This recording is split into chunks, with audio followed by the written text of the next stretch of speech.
आयुष्यातले छोटे-छोटे प्रसंग कधी-कधी खूप अवघड वाटतात, असं मी का म्हणते ते पुढे व्हिडिओमध्ये बघा. पण इथं सकाळी-सकाळी चालली होती मम्मी त्यांची कुरडयांची गडबड आणि तुम्ही म्हणाले एवढ्या कुरडया कशासाठी? तर कसं असतं गावाकडं एकमेकींची मदत करतात. म्हणजे तुझ्या करू लागते, तू माझ्या करू लाग असं पण. आणि थोड्याशा विकतच्या पण कुरडया मम्मी घेत असती करायला, तर त्या सर्व काही करून देत होती.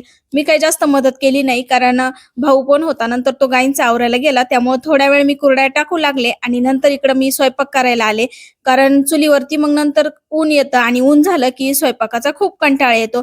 तर कसं आता सध्या गॅस पण भेटत नाही त्यामुळं स्वयंपाक तर चुलीवरच चाललाय. इथं मी रुईला पाणी द्यायला लावलं होतं. रुईने मला एवढी मोठी चरी भरून दिली म्हणून मी तिला ओरडत होते, "एवढं कशाला?" त्यानंतर इथं माझे चालले पोळ्या.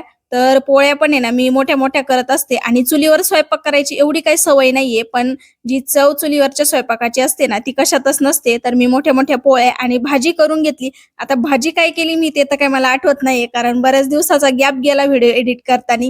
तर इथे आहे ना मी सर्व पोळ्या करून घेतल्या आणि चुलीवरती बघा थोडंसं ऊन यायला लागले. त्यानंतर आमची जेवणं झाले आणि दुपारच्या टायमाला भावानी इथं लस्सी आणली होती, घरगुती लस्सी होती आणि थंडगार होती.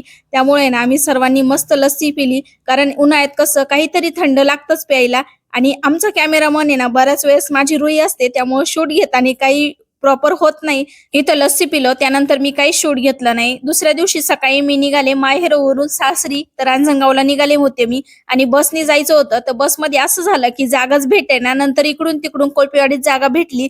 त्यातही ती शेवटच्या सीटावरती. बस पूर्ण बुक झालेली होती. त्यामुळे आहे ना खूप वैताग आला कारण रुईलाही बसायला जागा नव्हती. त्यानंतर घरी आले, जेवण वगैरे झाले आणि लगेच आहे ना हा जो लसूण मी उपटलेला होता, याच्या मला जुड्या बांधायच्या होत्या. तर ही मी पहिलीच जुडी बांधते आणि आयुष्यातली लसणाची मी पहिली जुडी बांधते त्यामुळे ही शेअर केली. त्यानंतरच्या जुड्या चांगल्या झाल्या. ही काही एवढी बरोबर झाली नव्हती.